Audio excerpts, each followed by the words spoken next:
sacrifice for a better future. Just as the wind guides the leaf, respect guides our initiatives. Guided by respect for farmers, our initiatives foster collaboration, cultivate knowledge, and nurture growth. Just as we nurture respect, we cultivate lasting transformations.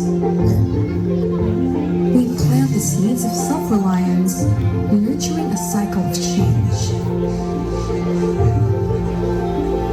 Change for our farmers multiplies, creating waves of progress that touch every corner of society. Like the first leaf that started it all, these leaves carry the spirit of change. Because when respect leads, change follows. Harvesting Reverence with Lingap Leads Foundation.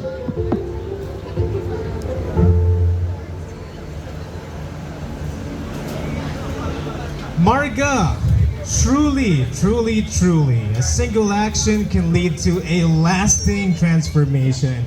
Kung kaya't we're also thankful and grateful na lahat kayo, you took the time to be here with us today as we commemorate this special initiative. That's right, Lingap Leads Foundation's Harvesting Reverence program for today. And I'm assuming everybody or lahat tayo nakakain na po tayo ng lunch. Busog po ba tayong lahat? Yes. Also, you know what, Mike? Fun fact, yung kanin na kinain natin kanina, it's actually also from Leeds Agri, which is wherein they use jackpot rice seeds, which again, you can purchase or pwede nyong bilhin mamaya. Kaya pala napakasarap. Kaya diba, nabusog talaga tayo, Mike.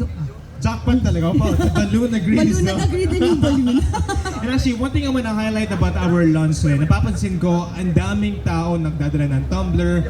And we're so thankful nga na you took the initiative to do that. And napansin nyo yung mga wraps natin sa lunch?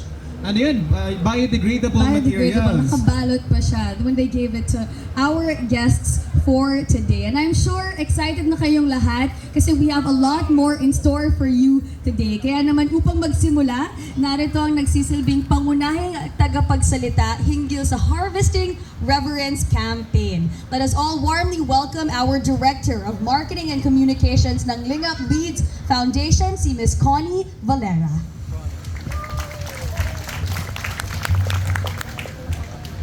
Thank you very much for the introduction.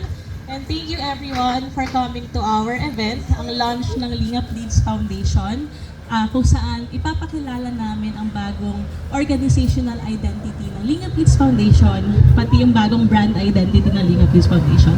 And also, yung mga future programs for the year 2024, ipapakilala rin namin mamaya. All of this under the Harvesting Reverence campaign ng Lingap Leads Foundation, which is also yung pangalan ng ating tema ng event na ito. Pero bakit nga ba Harvesting Reverence ang campaign natin? Dahil ang mga magsasaka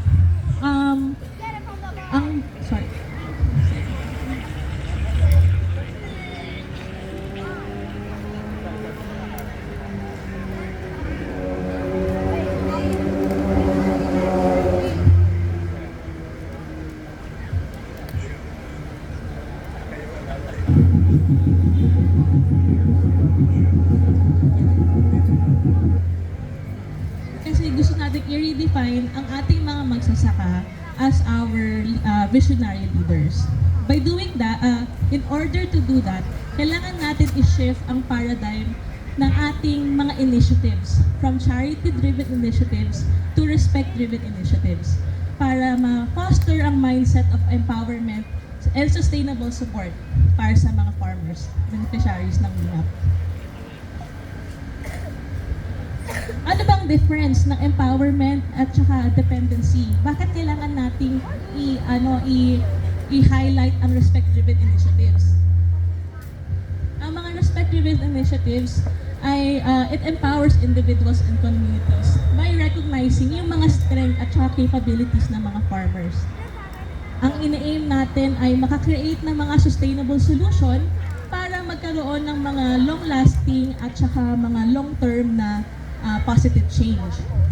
In contrast siya sa mga pity-driven initiative or charity-driven initiative na hindi ganun ka long-term yung mga at saka sustainable yung mga approaches. We aim for a respect-driven non-profit brand focus para sa isang sustainable impact. Yun nga, gaya ng sabi ko kanina, for a long-term solution.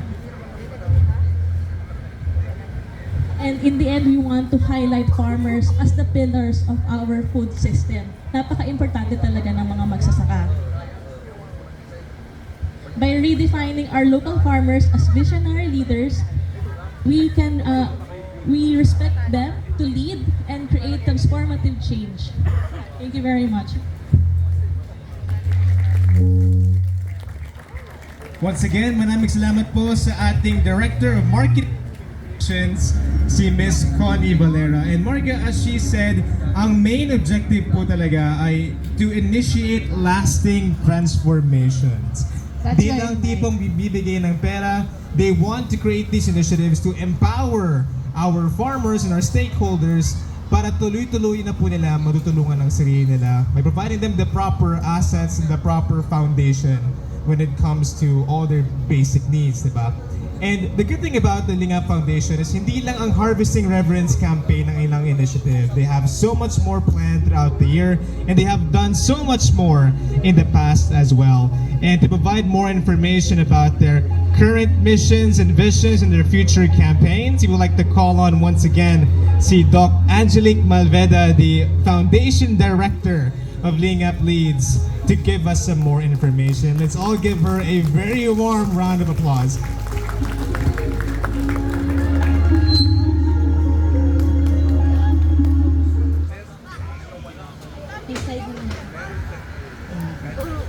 So, siguro mag-start muna po ako by giving a short, maling na story lang kung paano talaga nag-umpisa ang Lingap Leads Foundation. So, bago pa kasi mag-umpisa yung, before the pandemic, actually nung pandemic, during the pandemic, doon kami nagkaroon ng idea na kung hindi makakalabas yung mga tao, sino ang tutulong sa kanila pag may sakit sila. So, because yung background ko ay medical background, so ang unang initiative na naisip namin is always geared towards the health and well-being ng mga tao.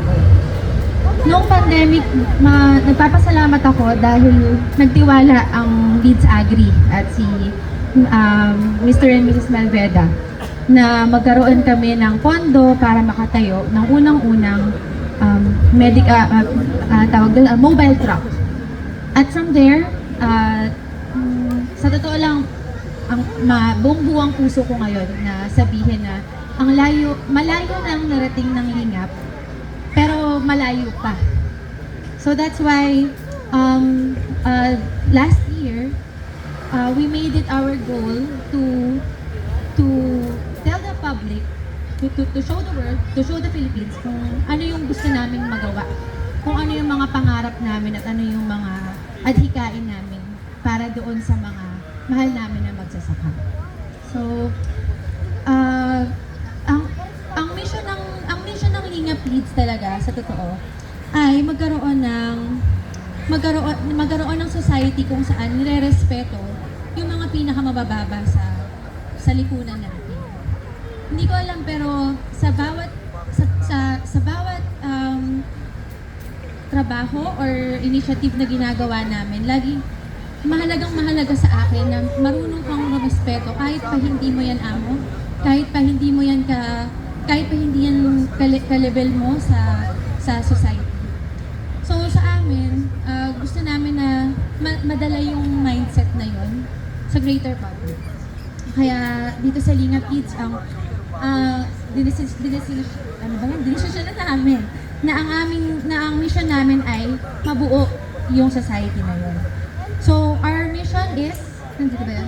Yan. We are resolutely committed to providing genuine empowerment rooted in profound respect for farmers, actually not only for farmers, and their vital roles. Our solutions are meticulously crafted for sustainability, aligning seamlessly with the intricacies of agricultural systems while maintaining an inclusive approach.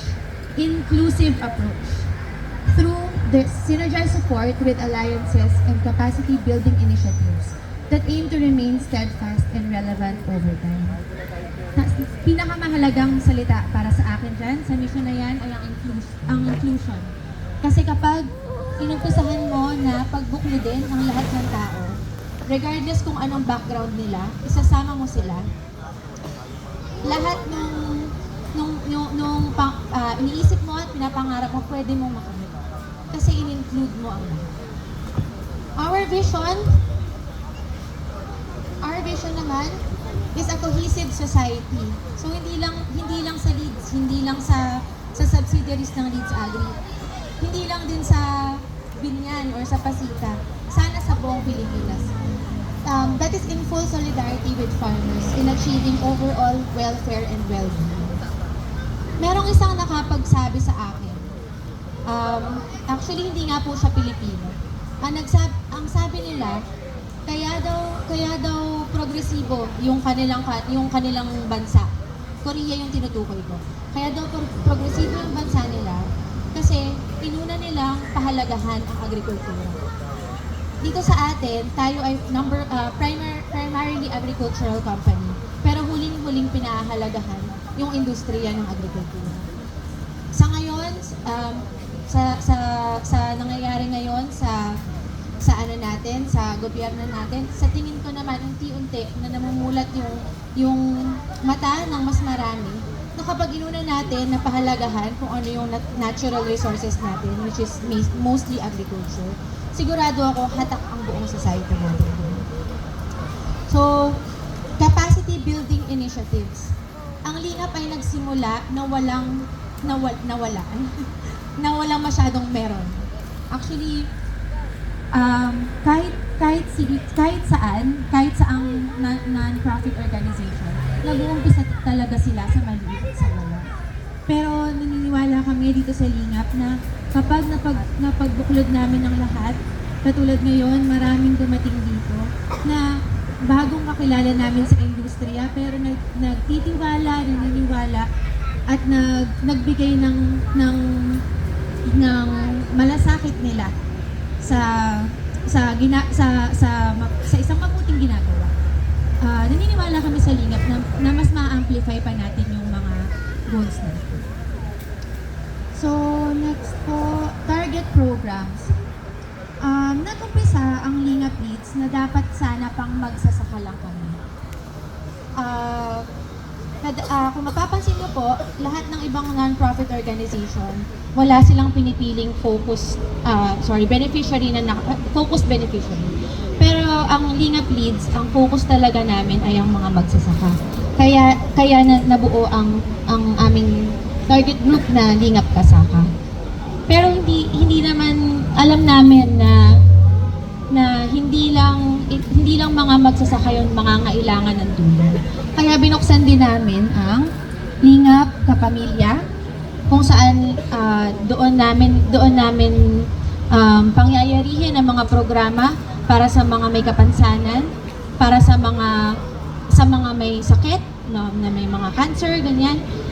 Mga programa na para sa mga indigenous communities na sa totoo hindi natin madalas nakikita kasi hindi na natin alam na nandyan pa pala sila. Hindi lang doon, sa mga senior citizen at pati sa mga kabataan. So, ang pangatlong programa namin, parang nag-connect ako. Hello? Hello? Hello? Yan. Okay. Ang pangatlong programa namin ay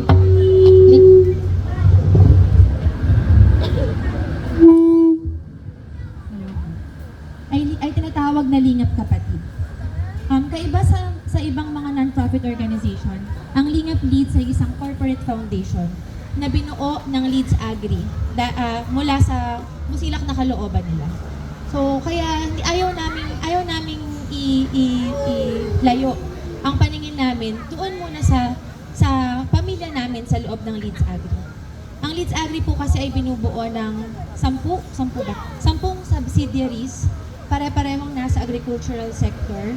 May isa na wala. Pero ang Lingap Leads ay nag-commit ng suporta sa lahat ng yon. Dahil kung hindi dahil sa kanila, hindi naman kami makakapag-abot ng tulong sa mas malawak na mga tao, sa mas maraming tao.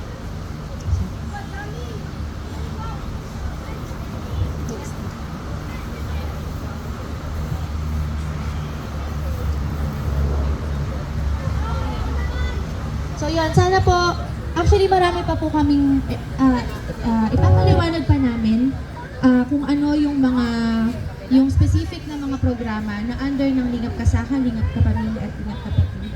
Pero sana po naintindihan nyo at samahan nyo po kami sa mission namin. Napakalayo pa po. Actually, nakita niyo po yung mga anak ko, di ba? Sana ba yung mga anak ko? Yung may ingay dyan, ayun pala yung mga anak ko. Sila po kasi, sigurado ako tutuloy nila yung mission. So, yun po. So, tuloy na po si Miss Connie para po sa ibang mga programa. Maraming salamat po. Maraming